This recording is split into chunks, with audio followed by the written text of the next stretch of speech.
Good day, folks. I thank you so much for taking time to join our webinar today, where we'll be exploring some of the best practices and some of the dynamics of organising and running meetings. So my name's John Bennett. I work with Ibabs. Ibabs works with over 3,000 organisations to solve the headache of organising and running meetings.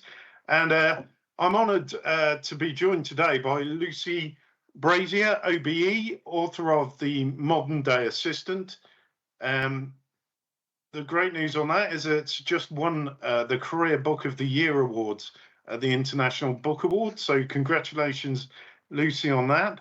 And Lucy has been at the forefront of making sure executive assistants and the assistant role are recognised for the contribution they make in organisations globally, and for helping to establish the role as a credible career path.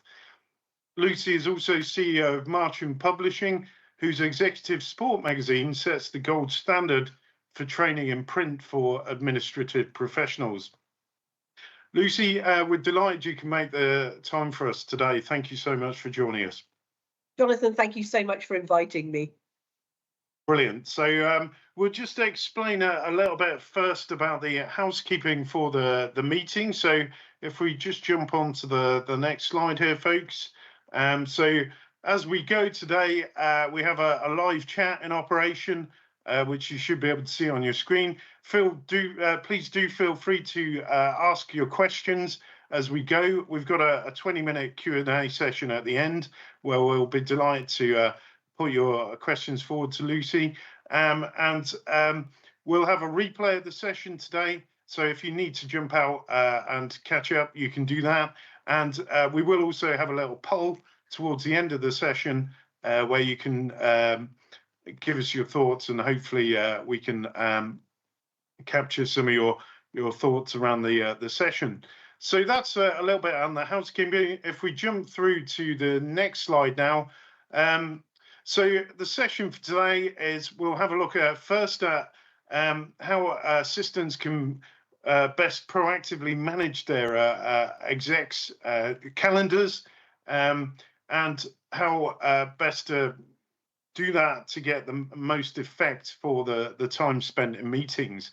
We'll have a look at a really new and interesting concept for me, time boxing, which I think could be super helpful for you and your colleagues as well. And then we'll have a look at how best to get the most out of your meetings, and how as an assistant you can facilitate that. We'll have a look at how you post-meeting might look at evaluating what you're doing, and also sort of thinking about the financial implications of what those meetings look like. And then we'll have a look at some best practice around how you can work with your execs to support them actually in the meeting. And then at the end, we'll just open it out to a Q&A.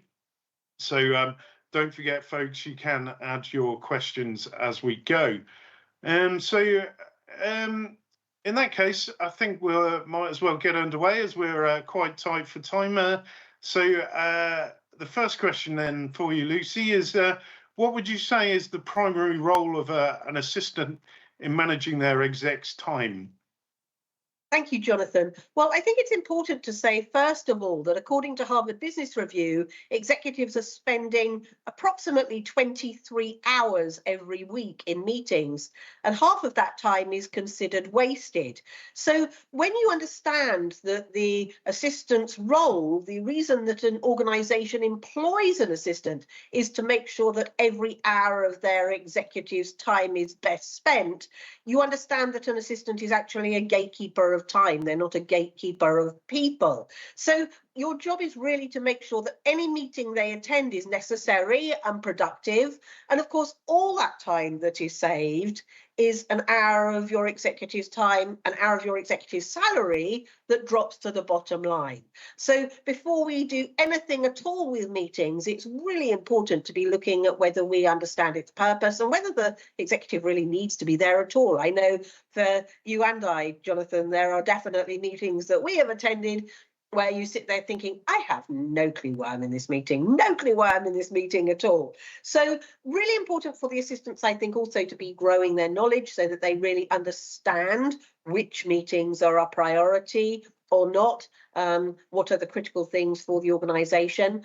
But also to have daily catch-ups with your executive, even if that's only 10 minutes a day, just to talk through what the calendar is coming up, whether people want them to attend things, and whether if it's something that you don't understand, it is something that they absolutely need to be in. After all, these days with Copilot and with Teams, you don't necessarily have to be there as an exec. You can ask Copilot to do a summary of the meeting and what the action points are, and you can decide, well, actually, it's going to be 10 minutes of my time, 5 minutes of my time reading that rather than spending 2 hours in a meeting that maybe you don't need to be in.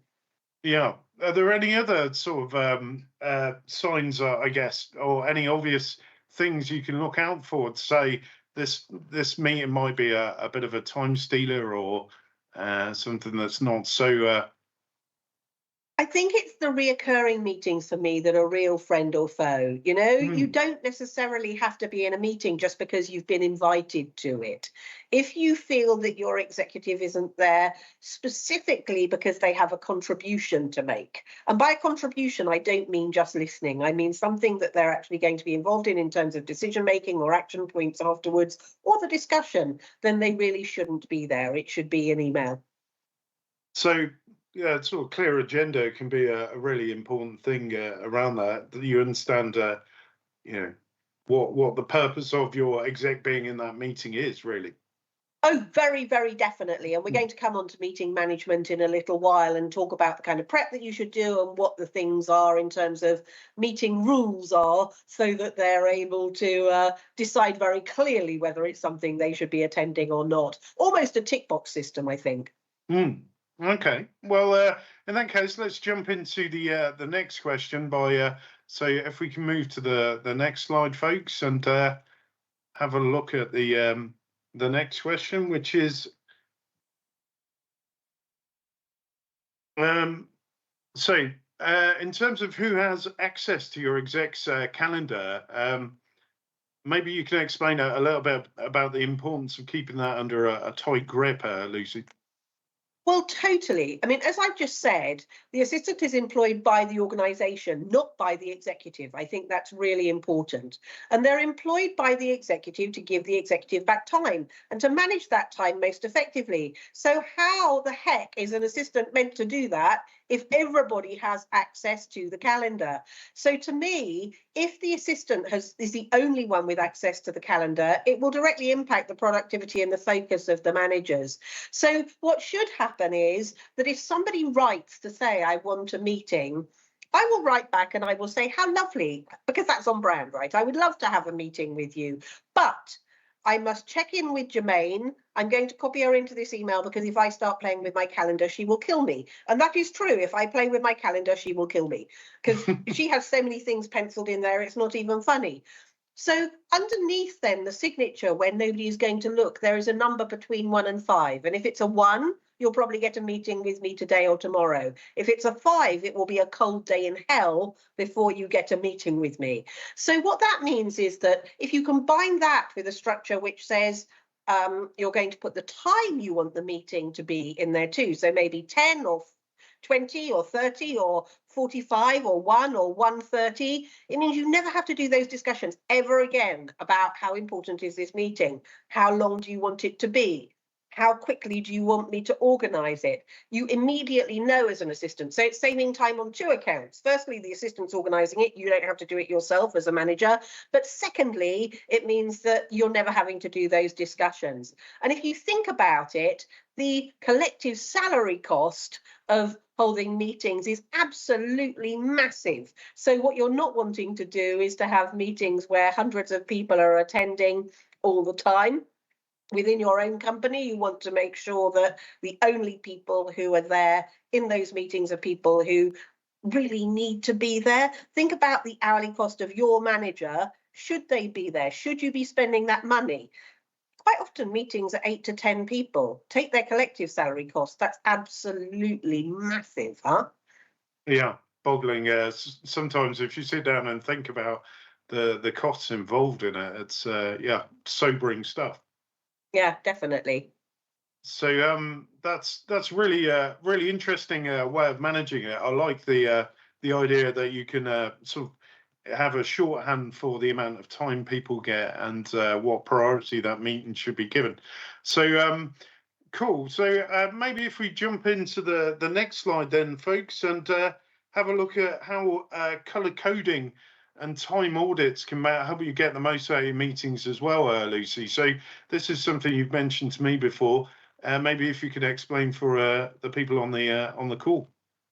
Yes, definitely. Well, for me, we have color codes, and I know so many of the assistants work it this way, so that if I am in a meeting that is an internal meeting and it's virtual, it will be one color. If it's an in-person meeting, it will be a different color. If it's a meeting with a client, it will be a different color again. If it's time that is time for myself, it will be a different color again. But all that means that at the end of each quarter, you're able to do a proper time audit on how your executive is using their time.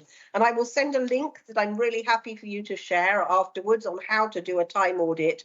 But for me, it is a really strategic way for an assistant to manage their executive's calendar, to be saying to them on a quarterly basis, well, look, you spent this amount of time in these different types of meetings, and you spent this amount of time planning and this amount of time preparing, so that they're really able to look and go, well, is that how I want to spend my time? And for the next quarter, how do I want to spend my time? Most executives will tell you that they would much rather be doing far less internal meetings and getting out in front of clients. And so if they have that in there, then they know that actually they're tracking it to see whether they're on point to do the kind of time management that they really want. An assistant can be absolutely critical in organising that. So, you know, to me, take a look at it, decide what you're wanting to do in terms of using your time with your executive, and then tell them exactly what that looks like. Yeah, having had one of these reports in the past, Lucy, it can be very sobering about how much sort of time you're effectively spending on internal stuff that actually probably isn't that relevant. Whereas FaceTime with your clients or with with partner organisations, that sort of thing can deliver so much more. So yeah. Yeah, and going back to the last conversation we were having about the assistant being the only one to have the access to the calendar, you know, it's chaos. If you've got all sorts of people internally who think they need meetings with the executive and who are just throwing things at the calendar, the assistant can't manage that time effectively, you know, and they are very sneaky at finding ways around it. The assistants out there will know this, that, you know, I find I suddenly start getting WhatsApps and I start getting Teams messages and things from people directly going, your assistant says no, but I really need a meeting with you. And that's about the executive handing back the responsibility to the assistant. And actually, it really helps the executive when you're able to say, well, they're probably right then. Can I just direct you back to them and tell them that I've asked you to find time as soon as we possibly can? The minute the executive jumps in there and starts going, well, okay, I'll sneak you in, you've got a huge problem. Yeah. Well, that's when the you lose control of it all, I guess, really. So excellent. So I think that's really useful insight there. So let's have a jump through into the next question, if we can. And this sort of feeds nicely into the concept of time boxing, which is a new one on me today, but which I think sounds like a hugely useful tool to help you get more out of your exec's time and effectiveness. Oh, I love time boxing. I discovered it over COVID. There was another wonderful article in Harvard Business Review about time boxing and how it could change your life, and it certainly has changed mine. So it means that what you do is you have a calendar, and into it you put everything that you are doing. So for me, I have everything from my walk to work in the morning to date night, lunch, suddenly went in there. Now, as an exec, very often I would get to 4 o'clock and go, oh my goodness, I am so peculiar. I feel really odd. Why is that? Oh, it's 4 o'clock. I haven't eaten yet today. And now I'm thinking, well, it's going to be 6 o'clock when I go home, so there's no point, you know? So now at 12:30, lunch pops up and I go, oh, great, good. I'll go out for a quick walk and go and get a sandwich. So now I'm more productive. But the other thing is everything goes in there. So all my meetings go in there, of course. But I also found that at the beginning of COVID, I saw a report that was from Microsoft. And what it said was that if you as an exec are in back-to-back meetings, your brain is an orange-red colour. It looks very angry. It's not good for your mental health at all. But if you take 20-minute breaks between each meeting, all of a sudden your brain is cool and green and blue and a lot more productive. So we started putting 20 minutes between each meeting. And the reason for that was this. If I'm in a meeting and I'm talking to you and we've got a whole load of people and we're brainstorming and I've written loads of notes, I come out of that meeting and I'm ideating. I've got all sorts of creative ideas as to things we could do. But if I come straight from this meeting and I go into another meeting over here, all those ideas are gone. It doesn't matter how much I've written it down. Those ideas are gone. Now, with the 20 minutes, what I'm able to do is to go into the CRM system, the customer relationship management system. I put notes in there as to the things that I'm thinking about, and it gives me a chance for my brain to percolate. I'm setting tasks for my team. And then I'm able to prepare sometimes for the next meeting as well. And when I go back, I know exactly the work I've got to do. So less meetings, but the meetings are actually far more productive. And people say, wow, you came up with some really good stuff there. The other thing is I don't have any meetings at all on a Monday or a Friday. Monday is my day to do the work I promised the clients, and Friday is my day to do the work that I need to do for my business. Because that's the other thing for executives. They're very often in the office late, because they don't have time to do the work, because they promised to do work in the meetings and there's never any time to do it. So now I have Mondays to do the work. And what that means is I can say to clients, you'll have that by the end of Monday. And they always do, which makes it look like I'm really all over what I'm promising. If I run out of time, I've got Friday to catch up, or I can do work on my own business on Friday, dependent. But you know, your work as an assistant is about managing their time, but it's also about managing the rhythm of their life and making sure that they're at their most productive and that they're not burnt out and that their mental health is good. And when they leave the office on time, because they're managing the time spent in meetings and they're not having to stay late to do the work, they're actually far more productive. Their well-being is better. They're nicer to other people. And they're not consistently stressed because they're running from one thing to another. And that makes for a happy executive and for a happy business too. So time boxing for me has been invaluable. I think it's such a powerful thing, really. When I think about days where I have been back to back, and you just never get the time to reflect on things. Very easy to drop the ball on certain actions that you take away from meetings, that sort of stuff. I think it's a very, very powerful concept, Lucy. So thanks for sharing that with us. Really appreciate it. So.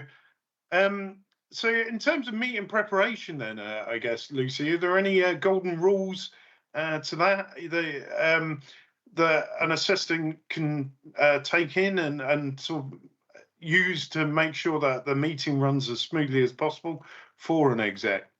Yeah, absolutely. So firstly, before you go into a meeting, I would be in the calendar itself, making sure that you're including all the attendees' details and their address if they're going somewhere physically. Because I'm telling you, if you're out on the road and you're going somewhere and the address is there and you can't click on it, you're growling.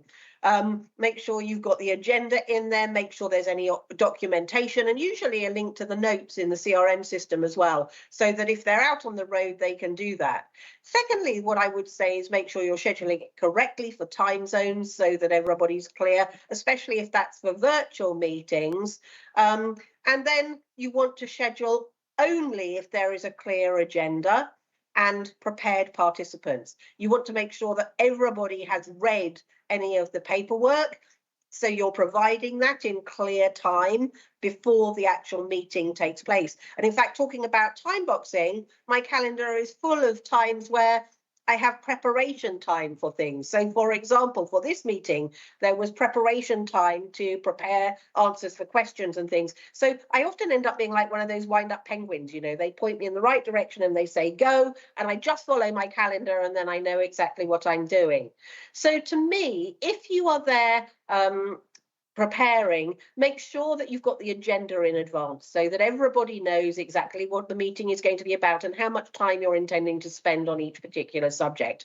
I would advise that there must be a decision maker. You don't want everybody just to arrive and everybody to just be chatting over each other, and no more than 8 attendees. All the research says any more than 8 attendees, it becomes unwieldy. And if you think about what we've already said about the amount of money that's wasted by having too many people in meetings, I would say less than 8 attendees if you possibly can.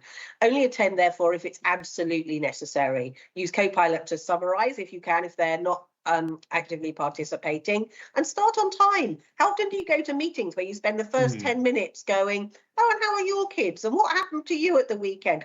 It's all money that's wasted for the organisation. So get those pre-reads in there prior to the meeting. It's no good people sitting down and going, hang on, I didn't get a chance to read this. Let's get in there ready to discuss and to decide and to delegate. If it's not doing those 3 things, it's an email. The meeting is about discussing the things that you need to discuss. It's about making decisions about what you're going to do and then delegating the action points to the people who are in the meeting. If you're just using it for those 3 things, they'll be a lot faster and they'll get out, and then they'll have a lot less meetings and a lot more time to actually do the work. Make sure that they're really present with no distractions. We very often say, put your phone in the middle of the table.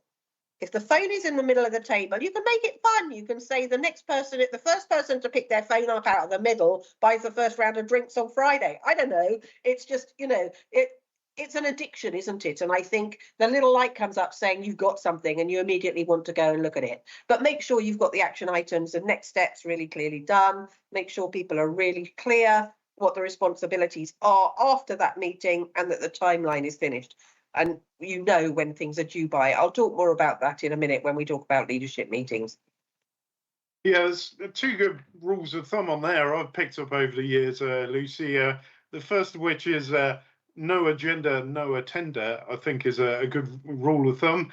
And the other is I think it's Jeff Bezos came up with the idea that you shouldn't really have any more people in a meeting than could be able to eat a pizza between them. So if you stick with those 2 golden rules, I think that's always worked for me. So great. So if we carry on then and have a look at the next thing. So what would you say are the key rules that every meeting must have around it for it to then be an effective use of someone's time? Yeah, I think really it's what I've just kind of said. It is having that agenda. It's having the decision maker. No more than 8 attendees, ideally less. Only attend if it's absolutely necessary. You know, not sitting there waiting to find out what the nugget is that you're meant to contribute to. Let's be very, very clear why you're there and what the contribution is that you need to be making sure you're discussing, deciding and delegating, and at the other end of it, making sure that there are clear action items. Everybody knows what the action items are and that we know when the timeline is for when they need to be delivered. It sounds like a lot of work, but honestly, I don't know about you, the number of meetings I've been in where there have been action points and we've made loads and loads of notes, and you're just before the next meeting going, oh God, I never got to any of that stuff. What was it I agreed to do again? If we do the work at the beginning, the meetings are going to be far more effective, and so is your executive. I think we've all sat in meetings with a Groundhog Day feeling, where you might see an action rear its head for maybe the 2nd, 3rd, 4th time, and think, "Oh my goodness, is that ever going to ever get done?" And a lot of the time that can be because you've not clearly agreed whose responsibility it is to do the action, or it can be that you've not set a clear timeline around when somebody's supposed to do that. But being crisp on those points can be so powerful, I guess.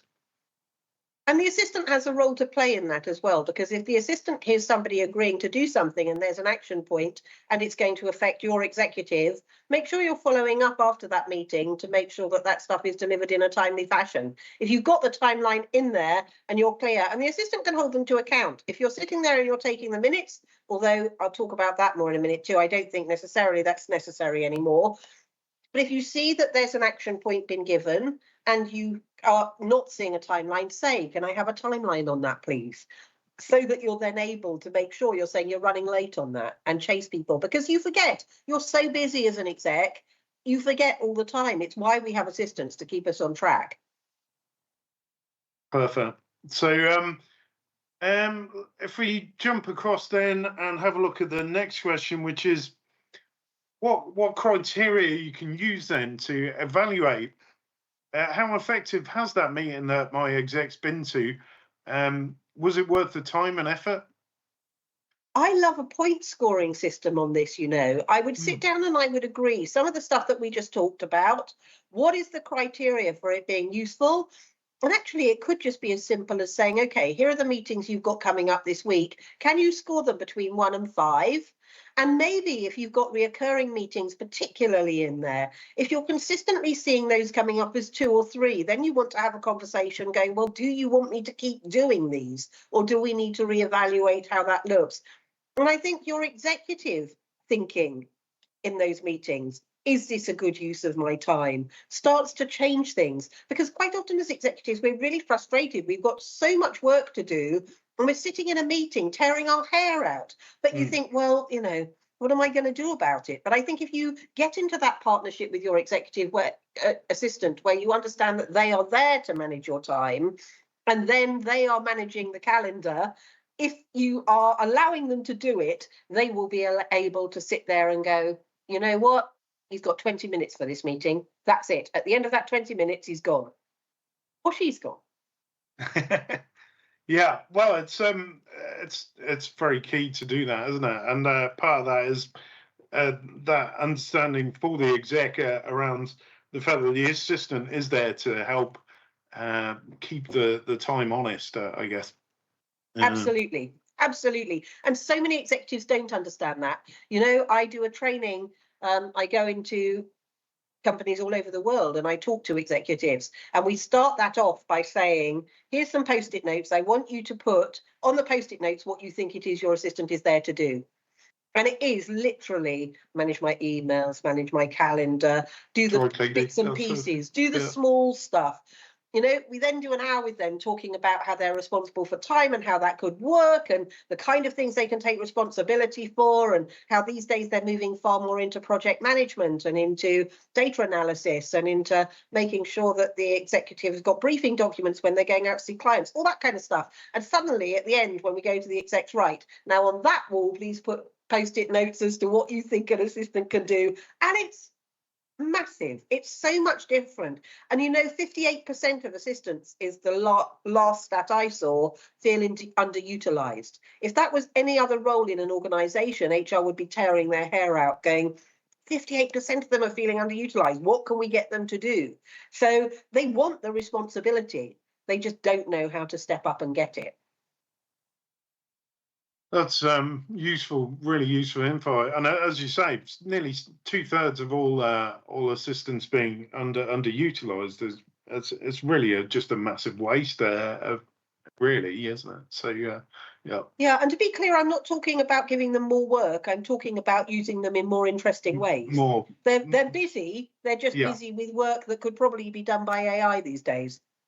Sure. The sort of less drudge and more actual stuff which requires personal judgment or social capabilities, that sort of thing. Yeah. And human skills. Yeah, that's it. So cool. So if we jump on to the next section then, so which is really about the role of an assistant actually in the meeting. So where your assistant might be present and in the run up and after a meeting, what what are the core roles and responsibilities that you would see, Lucy, around that? I think some of you will be quite surprised about what I'm going to say next, but I don't think an assistant is there to take the minutes.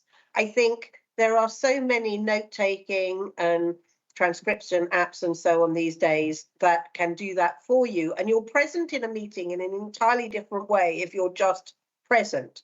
So to me, I would go with Helen Clark, who is Richard Branson's assistant, and she attends the meetings not to take the minutes, but she's there, first of all, to listen to what he is agreeing to do. He doesn't take any notes himself at all, which means that he is able to be 100% present in the meeting because he knows she is going to take the notes as to what he's agreeing to do and in what time frame.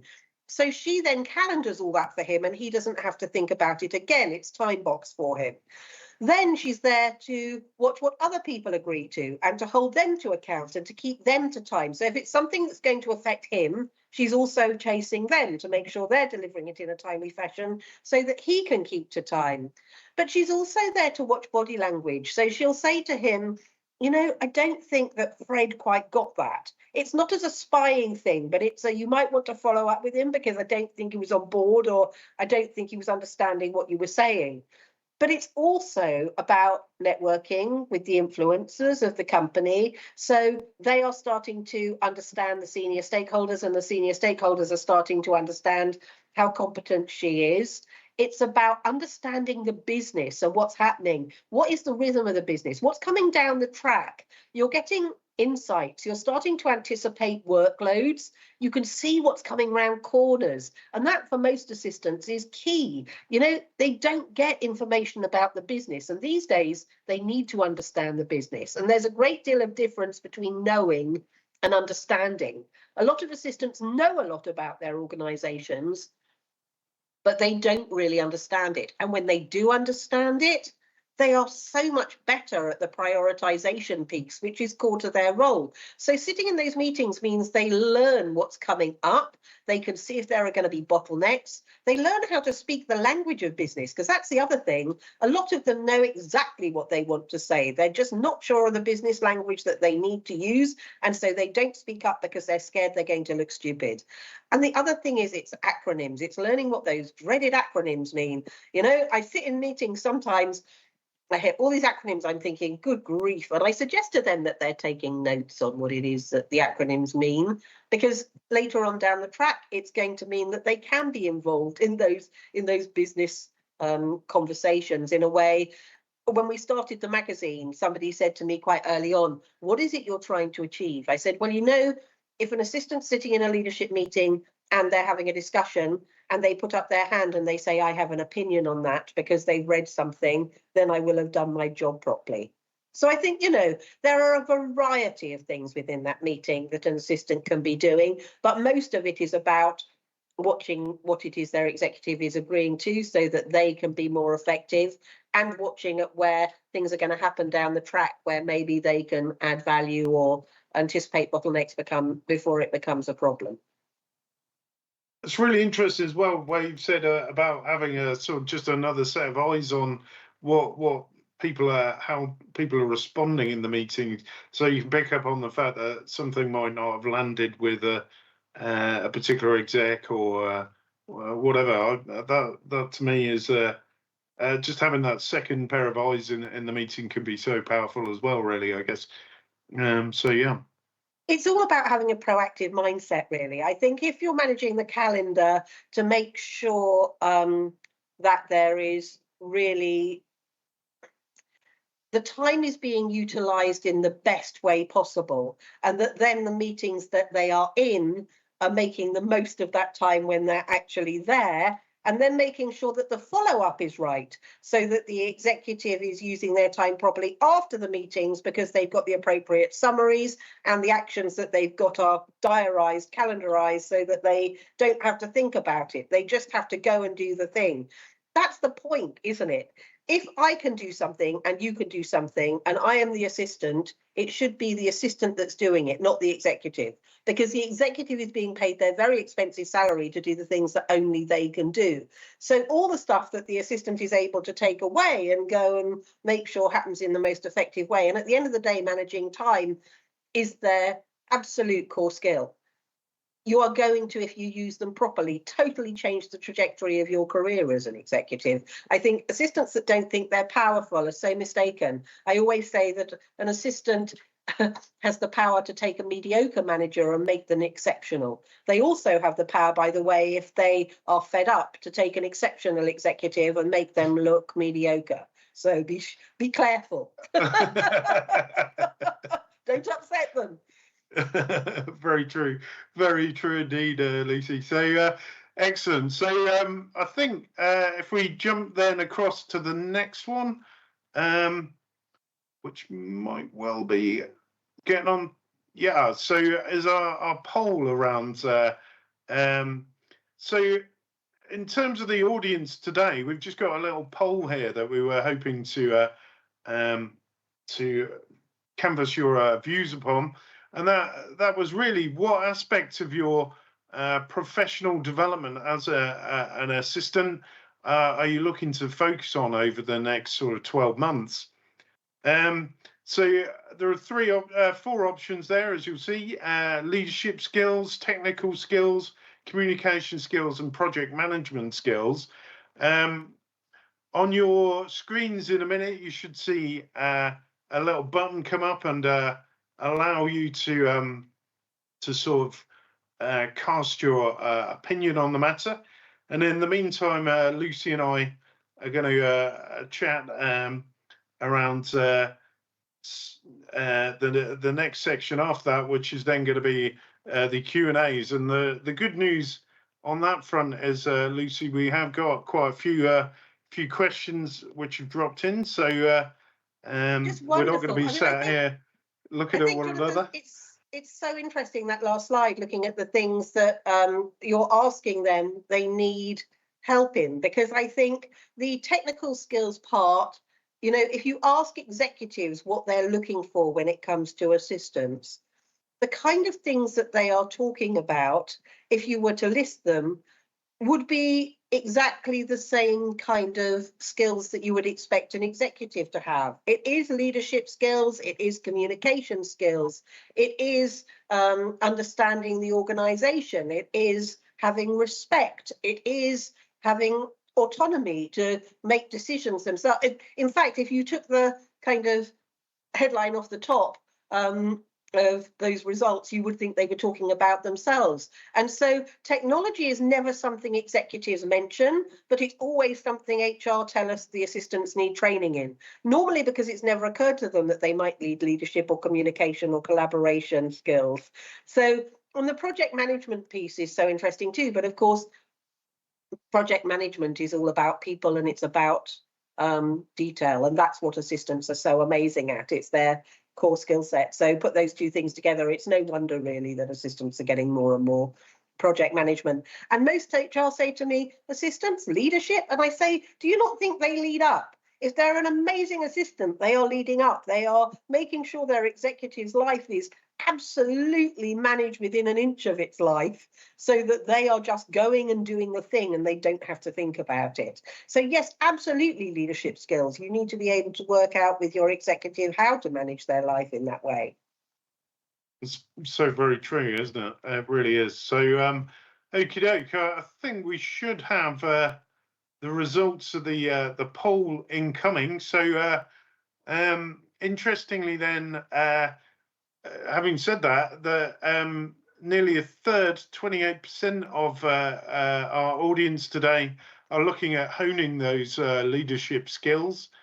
27% are looking at the technical side of things. And I bet that's AI, because for most assistants, AI is the triple threat. But did you know that there was a new survey from LinkedIn and from Microsoft that said that assistants are adopting AI at a faster rate than any other profession. So they're leading the way. I'm not surprised by that. It's very topical in the boardroom, of course, at the moment. But um, it doesn't surprise me one bit that probably assistants are leading that. To be honest with you, Lucy. So yeah, as, around 1 in 5 are looking at enhancing their communication skills, and then nearly a quarter the project management skills. So I think overall, it's interesting for me that leadership and technical are coming out as the two sort of key elements of the equation that a lot of people are looking at developing over the next 12 months. Yeah, they're all brilliant at communication already. I think that's it, isn't it? Definitely. So yeah, brilliant. All right. So that's thanks so much for taking the time to feedback on that, folks. With that, I think we'll just wrap it up, and thank you so much for such an insightful conversation today, Lucy. I guess we'll open it up at this point then to just have a quick chat about Ibabs, our software for effective meetings. It's a great tool for assistants and for board members to securely collaborate around agendas, papers. It makes the whole process of pulling together actions, decisions, minutes from your meetings really simple and easy. And most importantly, it frees up assistants' hours in meeting preparation and follow-up. So if you're interested in finding out more about that, I think in a second there should be something popping up on your screen, which will allow you to just register your interest and maybe your email address, and we'll contact you to explain a bit more about hopefully how it can save you time. We've got a recent case study with the National Council of Voluntary Organisations where they've reduced meeting preparation time from half a day to just 30 minutes.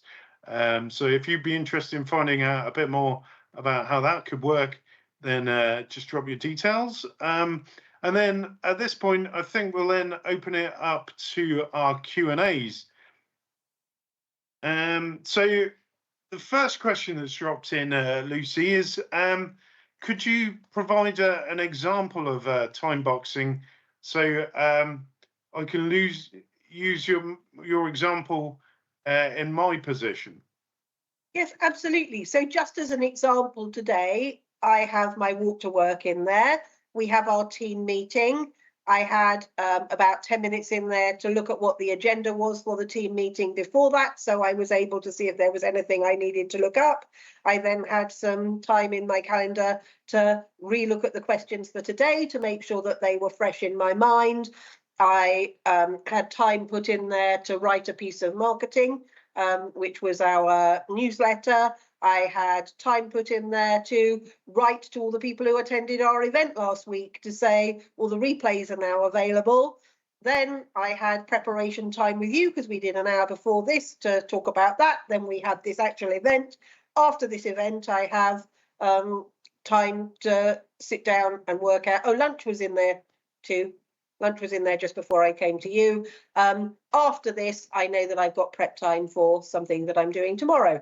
And then I've got my walk home after that. So, you know, that is my day. I will share with you the link to the article which set me off on the time boxing journey, which is from Harvard Business Review, which was just a wonderful, wonderful article. And Lisa, hopefully that will also help. And I'm very happy for you, Jonathan, to share that with the people who are watching. So far that's time audit and the time boxing article.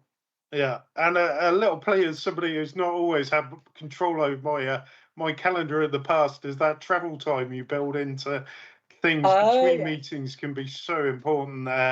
Just for reflection, but also just to physically allow you to get from one place to another can be super important. But also, you know, I mean, it's something I didn't mention earlier, which I really should have done, which is that, you know, if you are traveling to meetings, my team knows, Jermaine knows, because I'm all over the world, if I am going to New York, for example, to give a talk, I want at least 4 more meetings while I'm there. Whether that is, so she will liaise with the sales department for me to say, what is she doing while she's over there? If she's over there for, 48 hours or whatever before she moves on to the next city, she wants to see at least 4 more people while she's there, they're doing an event or whatever. So we're always maximising my time and thinking it through. Perfect. So we've got another question then. So bear with me a second, Lucy, while I just get to that. Sorry about this. Technology's beating me slightly on this one. There we go. A question from Monica. So, how do you justify the assistant attending meetings, given the advice to reduce the number of meeting participants and those who actually contribute to moving the meeting forward? Oh, Monica, listen to me. If you want to do anything, you make it about them and you make it about the organisation, not about you. So I know the way that it goes with whatever you want to do. You sit there going, I'd really like to attend the meeting. It would be really good for me if I attended the meeting. I'm your assistant. I should attend the meeting. No. The way you do it is you go back and say, you know what, blame me, actually. Go back and say, the woman that did the webinar today was telling us something really interesting about Richard Branson's assistant. Richard Branson's assistant attends all his meetings and she's there not to take minutes. She's there to make sure and then go through all the things that I just told you in the webinar. And I know that you'll get a replay afterwards, so you can re-look through all the things I told you already, just to save time. And they'd say, but what it's going to mean for you is that you can be 100% present. You can just get on with thinking and being part of the conversation. And I can take notes of all the things you've agreed to do and just calendar them for you. How brilliant is that? Yes, make it about them and the organisation, not about you. Perfect. So we've got another question from Alison. So she's asking, to your point about removing small talk from meetings, and getting down to business, do you have any recommendations for how an assistant can support their exec in boosting morale and building community amongst the team? I'm a great believer that assistants build culture. So to me, I would be thinking about the culture that you want. I'm confused here because it's saying the assistant and the EA, but I'm assuming that is the exec. Exactly. In boosting company morale and building community among staff. I would be brainstorming with them ways that you might do that. Maybe fix a meeting for the two of you to sit down and to have a conversation about that and say, I am somebody who is able to organise all sorts of things. That's my job. So what is the culture that you are wanting? If the morale is down, what are we aiming at? What does that look like? If we were to get to the end of the year and the morale was really improved and we had a great community among the staff, what does that look like for you? Give me some words. And then I'm going to go away and come up with some ideas. Here's being really naughty. Why not go talk to ChatGPT and say, this is what I'm trying to achieve. Give me some ideas as to how I can boost company morale and build community amongst my staff. And then go back and suggest some of those ideas, if all else fails. I guess the other thing that's always worked for me when I used to run a meeting was just getting everyone to turn up quarter of an hour early so you can get all the small talk out of the way. So come and meet for a coffee beforehand. I'll have some pastries available or whatever, and you just get all that stuff out of the way then, and that way you make the most out of the time. Or say, we are trying to cut the time of meetings because this is the cost for this last year that it has cost us having meetings. So what we're intending to do is to start meetings on time and finish meetings on time and to make them no nonsense. However, once a week, we're going to have breakfast on this day in the canteen. And if anybody wants to come along, we'd be delighted to buy you a cup of coffee and a croissant. Because I'll tell you what, it'll be a darn sight cheaper doing that than it will be having everybody in meetings for as long as they are. Very good point. Excellent. We got question number 4 from Benjamin. So I'm an EA with almost 10 years experience, but 1 year into a new company and struggling to find my feet / show my worth. Any advice on how to make a successful impact? So that's an interesting one, Lucy. Well, yes, but if you get a new exec, it doesn't matter how much experience you've got, you're always going to start as subservient, and it takes time to build that trust, because at the heart of this role, it really is about trust. And I know you're saying you're a year in, Benjamin, but to me, it's that storming, forming, norming, performing piece, which takes up to 18 months. It's Tuckman, which says that, you know, when you first start in a role, you're very polite to each other, you're very nice, you're kind of, how lovely to be working for you, and starting to find out information as to how they like to work. And very quickly you go into storming, so that the two of you really are anything from gently disagreeing to all-out war as you both try to work out how it's going to work, because your exec will have very set ideas about how they like to work, but often they may not even have had an assistant before. So working out what the boundaries are, it's a bit like having a child and trying to set boundaries with them. But if you understand it's a process, you understand you have to push out the other side of that, then you're going to get into norming, and that's where you're both working nicely together. It's great. But really where you want to be is performing, and that's 18 months. And I'm sure, Benjamin, from what you're saying, you're finding it frustrating that you're not there yet. But it is up to 18 months. And that performing piece is where you are like one person. You can almost answer their questions before they're asked them. I used to say to Matthew, who was my first assistant, Matt, could you possibly do this for me? And he'd fall about laughing and say, 2 weeks ago. I did it 2 weeks ago. You know, you're two sides of a coin. You're almost one complete person. You've got totally different skill sets, but when you come together, you're like one perfect employee for the organisation. So, Benjamin, give it time. Ask lots of questions. The best assistants are curious. You want to really understand how they work and what it is that you're able to add value with. Keep taking notes. And to me, the best way to build trust is to have a 10-minute meeting every morning. Why 10 minutes? Because if you're talking about having an hour, it always gets taken off the calendar.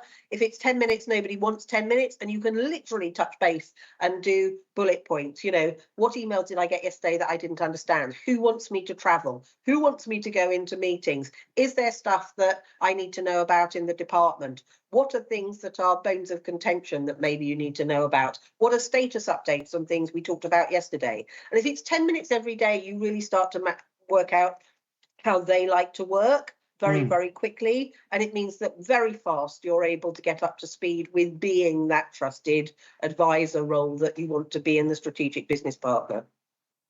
It's very much about the relationship. So, good luck with that, Benjamin. We look forward to hearing back that you're smashing it out of the park in a couple of months' time. Yes. So, question 5 from Shelby. My exec is often late to meetings. How do I help them to be on time? That's that 20 minutes between meetings will help. It really will help, because 9 times out of 10, it's because it's overrun. And if you're doing the piece we talked about before about saying, actually, we're cutting out all the chat, unless it's about business, that will help them to also be on time. But the other thing is, I think you almost have a duty to manage their reputation. I think saying to them occasionally, you know what, I've been keeping tabs this week and you were late to 70% of your meetings. That's not good. How can I help you to ensure that you're there on time so that you are mindful of other people's time and your reputation is excellent for timekeeping? You know, don't be afraid of them, be afraid for them. That's your job. It's a really good shout, I think, Lucy. I've got a couple more. I'm conscious we're coming up against our hour, we'll try and keep these brief. Question 6 is from Lee, and it's, what is the best way to steer a meeting to a close when you can tell nothing productive is going to come from it? That's I think if you've got the agenda, I think if as you're going through the agenda, you are saying, and what is the action point in that? And when does that need to be delivered by? You are going to come out of the meeting with something productive. Meetings are only woolly when they're allowed to be. And I think as an assistant, it is your job really to keep reminding people what you're there for. I know that your executives get very excited about ideas and things they might do and will go off on huge tangents, but really, if you can bring them back to order and just when they finish doing that, say fabulous, and can I have the action point from that, and who is going to be responsible for that, and when do you need it by, you will come out of a meeting which is productive. It's almost sort of standing in for the chair, almost, really. And I guess that might be also another good thing, is just to make sure that somebody's effectively chairing the meeting in the right way, or that people are clear on who who polices or referees the actions, etc., that drop out of a meeting. So yeah, excellent. So question 7 from Gabriella: would it be a good idea to have 50-minute and 25 meeting minutes as a minute? Oh, I'll put my teeth back in. 25-minute meetings as a rule instead of 60 minutes and 30. What do you think yes, on that? or 10-minute meetings or 15-minute meetings. We very often used to have our morning meeting and have standing meetings, because it's surprising how fast people go when they can't sit down. Or just for a laugh, why not put a 23-minute meeting in there? Just make it clear. I think it's altering a mindset that says we've got to be in there for this number of minutes. It could, and a good way of doing that sometimes is to insert humor and say, well, I've worked it out. I think it's going to be 23 minutes. That's what it's there for. Excellent. And last question, this is quite a big one, I guess, Lucy. So how can assistant support execs to lead change in an organisation? So I suspect we could probably have another hour on that, to be fair. I was about to say, you know what? Let me see if I can find a webinar on it that we've done somewhere along the line, or a couple of articles, and I'll drop you those as well. Talking of which, we have a gift for everybody, don't we? We do. So, okay. The details to follow, the call, presumably, or? Well, yes, but also we will be sending an ebook to everybody, which is packed with articles from the magazine, all about meeting management and best practice, and some of that's virtual meetings and some of that's technology, and some of it is real thought leaders from the administrative profession talking about exactly how you can make the most of your meetings. So I really, really hope that you enjoy that. But you can also download a free copy of the magazine if you want to have a look at that as well. We'd be delighted. Oh, and there's details in there about ES Tech too, which I believe we're going to have Ibabs at talking about the actual technology. So I'm very excited about that.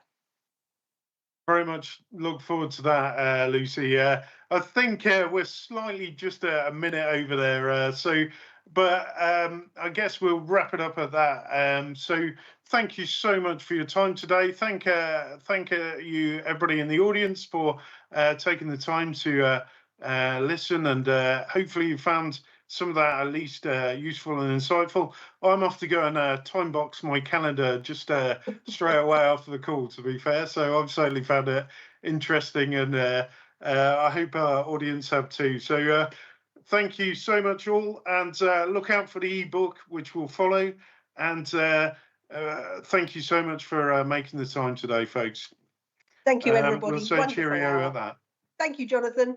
Take care.